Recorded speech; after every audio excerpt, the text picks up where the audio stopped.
Bonjour et bienvenue sur Web Marketing Tuto. Donc aujourd'hui, on va voir ensemble les bases du référencement naturel. Donc qu'est-ce que le SEO, donc le référencement naturel, comment ça fonctionne et comment faire en sorte d'optimiser votre site pour le référencement naturel. On va donner quelques astuces en fait très très simples mais qui ont un pouvoir très fort sur le référencement de votre contenu. Et vous allez voir qu'en fait, de plus en plus, ce qu'on appelle optimisation pour les moteurs de recherche, c'est une science de plus en plus compliquée. Et en fait, autant on pouvait manipuler les résultats dans le temps, il y a quelques années de ça, c'était encore assez facile. Autant maintenant, en 2014, ça devient presque impossible de vraiment sur-optimiser son contenu. Mais il y a quelques règles de base qu'il faut garder en tête. Et on va en voir vraiment les principales qui sont vraiment essentielles à avoir en tête. Et vous allez voir avec un site qui est en WordPress, c'est en fait très simple à mettre en place. C'est presque déjà fait pour vous. Et il y a différents aspects du référencement naturel. Il y a l'aspect de référencement technique, donc qui est vraiment tout ce qui est en arrière-plan que vous ne voyez pas et qui est vraiment plus le travail du web designer ou du webmaster, mais grâce à WordPress, c'est tout un aspect qui en fait est déjà presque entièrement couvert, donc on ne doit presque pas l'aborder. Il y a le référencement qui vient du référencement externe, donc tout ce qui est avoir un maximum de liens qui pointent vers votre site, et un maximum de gens qui parlent de vous sur le web. Mais donc ça aussi, dans le temps, on pouvait acheter des liens, être placé sur des annuaires, et faire toutes sortes de choses qui en fait maintenant perdent un maximum leur utilité si on le suroptimise. Ça vient naturellement, donc ça marche toujours évidemment, mais ça va plus être si des gens parlent de vous, que ce soit sur Facebook et tous les autres médias sociaux, ou sur leur site, si les gens pointent vers votre site, et plus leur site est considéré comme un site d'autorité, plus l'impact sur votre référencement va être grand. Mais nous, on va s'intéresser au troisième aspect, qui est en fait l'aspect sur lequel vous avez le plus de contrôle et qui est le meilleur maintenant, qui est l'optimisation du contenu.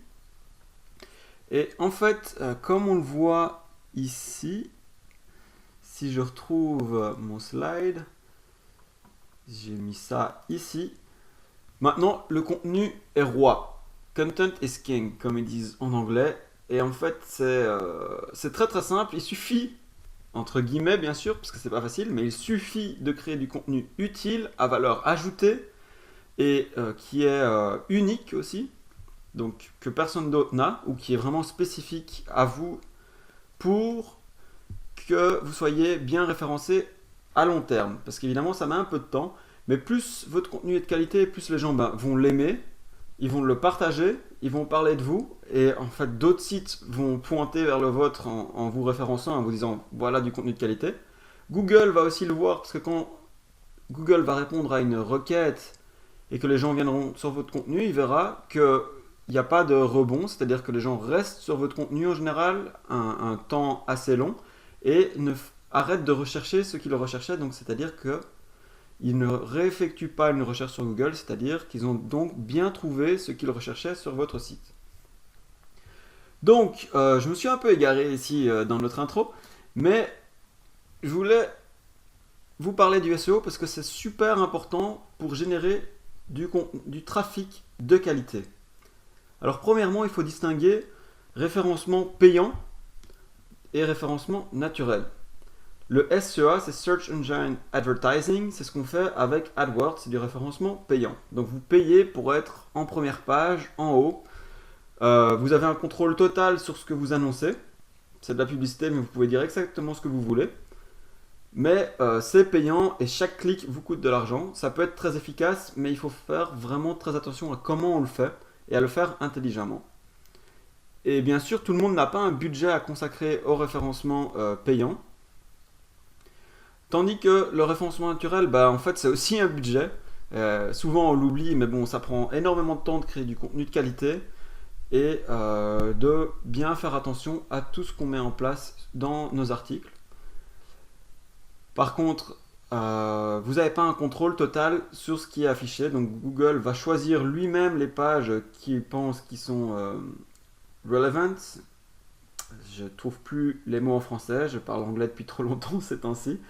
Donc pertinent, voilà. Donc si Google trouve que votre page est pertinente et répond à une certaine requête, bah, il va vous placer dans les premières pages, au fur et à mesure, bien sûr, euh, pour ces requêtes-là. Et quand je dis au fur et à mesure, bien sûr, c'est que Google va petit à petit se rendre compte que votre contenu est de qualité. Ça ne se vient pas directement.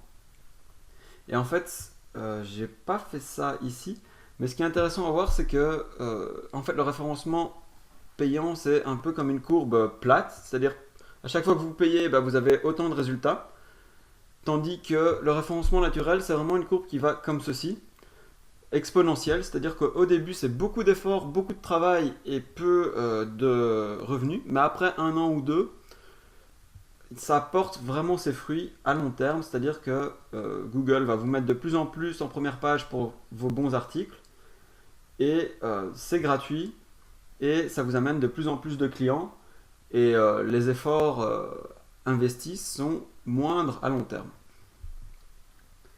Donc ça c'est la première grande distinction, référencement payant d'un côté, référencement naturel. Nous on parle évidemment de SEO, donc de référencement naturel dans cette vidéo. Et le but, c'est de générer des visites qualifiées. Car en effet, si les gens effectuent une recherche sur le web et que vous répondez exactement à leurs demandes, vous amenez vraiment un trafic ultra qualifié qui est déjà intéressé par ce dont vous parlez et qui est beaucoup plus susceptible par la suite de devenir client sur votre site. C'est-à-dire que quelqu'un qui recherche exactement ce que vous offrez, ou en tout cas ce pourquoi vous donnez des conseils, a de grandes chances d'être intéressé par ce que vous offrez aussi. Et donc c'est vraiment quelqu'un qui est intéressé et qualifié. C'est ce qu'on appelle en fait l'inbound marketing. Donc c'est vraiment, contrairement au marketing push comme dans le passé, où vraiment, comme à la télé, on pousse du contenu aux gens, on les force presque à acheter notre produit, on leur dit bah, regardez, voici mon produit. On essaye vraiment que notre produit soit top of the mind, c'est-à-dire qu'ils pensent directement à nous quand ils pensent à un certain produit. Donc par exemple Coca-Cola, quand vous pensez à un soda, vous avez vraiment Coca-Cola qui est tout le temps là dans votre tête parce que vous êtes bombardé par la publicité Coca-Cola, parce que vous voyez Coca-Cola partout autour de vous, parce que vous connaissez Coca-Cola depuis que vous êtes tout jeune. Et si vous regardez autour de vous, il y a des anciennes Coca-Cola partout, et ben ça vous travaille en permanence et vous êtes top of the mind. C'est-à-dire que vous êtes enfin, Coca-Cola est la première chose à laquelle vous allez penser quand vous voulez acheter un soda de type Coca. Et d'ailleurs, est-ce que vous connaissez d'autres marques? En général, vous connaissez peut-être Pepsi, mais toutes les autres marques, vous les connaissez pas trop. Donc, leur marketing marche. Mais dans l'ère de l'inbound marketing, on entre vraiment dans quelque chose de complètement différent, où on rend service aux gens, où on leur donne et on leur offre de la valeur utile, et un certain pourcentage de ces gens vont devenir clients pour votre entreprise parce que vous établissez au fur et à mesure une relation de confiance, vous leur offrez pas mal de choses qui sont utiles et donc forcément quand ils auront envie d'acheter, ils voient que ce que vous faites est de qualité, donc il y a de grandes chances qu'ils vous contactent aussi pour vos services. Mais donc c'est eux qui viennent à vous et c'est pas vous qui poussez la publicité, mais c'est vraiment pull, donc c'est vous qui attirez les gens en leur offrant un maximum de choses de qualité et sans rien demander en retour. Euh, Et ici, je dis l'objectif du SEO, c'est être positionné sur des termes qualifiés. Donc, par exemple, si vous êtes un assureur, vous allez essayer d'être positionné sur les termes qui viennent en premier à l'esprit aux gens. Par exemple, sur accident voiture ou que faire ou premier contact accident de voiture. Il y a plein de termes comme ça. Et bon, moi, je suis pas du tout dans ce domaine-là, donc je vais avoir du mal à trouver les termes exacts. Mais ça fait l'objet d'une recherche préalable de bien comprendre les termes sur lesquels on veut être positionné. les lister et ensuite aller voir sur Google Keyword Tool. Donc ça vous pouvez voir dans les vidéos sur AdWords, mais sinon vous tapez Keyword Tool. Je vais afficher ça à l'écran pour que vous puissiez l'utiliser. Et là, vous pouvez voir le volume de recherche et si c'est un terme qui a beaucoup de concurrence ou pas. Et donc c'est en général très intéressant d'être sur un terme qui a beaucoup de volume de recherche et où la concurrence est plus faible. Mais c'est toujours un compromis bien sûr à faire. Mais donc, l'objectif du SEO, c'est d'être positionné sur ces termes-là. Et nous, on va voir de façon très simple comment optimiser notre site WordPress sans trop se prendre la tête. Peut-être que vous n'allez pas faire une étude de mots-clés super avancée, vous allez peut-être juste voir quelques termes sur lesquels vous voulez être positionné, et quand vous écrivez un article ou quand vous créez vos pages, vous allez inclure ces termes pour être sûr d'être pertinent par rapport à ces recherches-là, et au fur et à mesure de vous référencer. Et ce qui est très intéressant maintenant aussi, c'est que vous pouvez vous positionner de façon locale. C'est-à-dire qu'un terme va peut-être être très concurrentiel en tant que tel. Donc assureur, voiture va peut-être être très concurrentiel, mais si vous tapez assureur, voiture Paris, assureur, voiture Nice, assureur, voiture Casablanca, ou Bruxelles, ou Montréal, ou n'importe quoi, vous êtes déjà dans une recherche plus locale. Et vous allez en fait attirer des gens qualifiés parce que c'est des gens qui sont autour de votre rayon d'action et vous diminuez vachement la concurrence. Donc c'est à garder en tête quand vous créez vos articles. Donc ici j'ai réutilisé une image que j'avais déjà utilisée auparavant dans la formation AdWords, donc le référencement payant. Ici on est en référencement naturel, mais c'est juste pour vous distinguer. Vous voyez qu'au-dessus on a... quand on tape achat-bot, on a chaussures en ligne qui vient et c'est du référencement payant. Et on voit c'est un petit peu orangé, mais des fois on ne le voit pas. Google fait exprès que les gens ne voient pas spécialement la différence, mais il y a une différence. Et en dessous, vous avez ce qui est le référencement naturel, ici en dessous. Et donc ça, c'est du référencement, j'ai envie de dire classique, mais en tout cas qui n'est pas sponsorisé. Donc, comment ça fonctionne, le SEO? Les gens, premièrement, tapent un mot-clé sur Google. Il y a les résultats naturels qui apparaissent. Et donc, au plus, Google estime que vous êtes pertinent et vous êtes lié. Donc, votre contenu est lié, vos mots-clés sont liés, votre titre est lié, votre URL est lié, comme on va le voir tout de suite. Au plus, vous allez arriver en haut dans les résultats de recherche. Et donc, troisièmement, les gens... s'ils sont intéressés, ils cliquent sur votre page et ils trouvent le contenu qui les intéresse.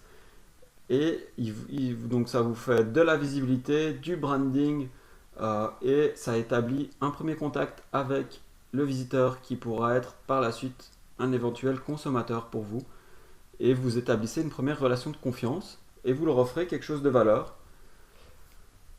Et donc voilà, donc comme ici je le dis, du contenu utile, de valeur, et souvent c'est très bien donc soit de donner des conseils, soit d'expliquer comment faire quelque chose. Voilà, donc j'ai arrêté la vidéo ici. Je vous invite à venir voir la deuxième partie de la vidéo pour voir ensemble, pas à pas, comment mettre en place tous ces aspects d'optimisation du contenu qui sont assez basiques, mais en fait qui ont des effets très forts sur la capacité de Google à retrouver votre contenu, à le lier et à voir qu'il est pertinent pour l'utilisateur.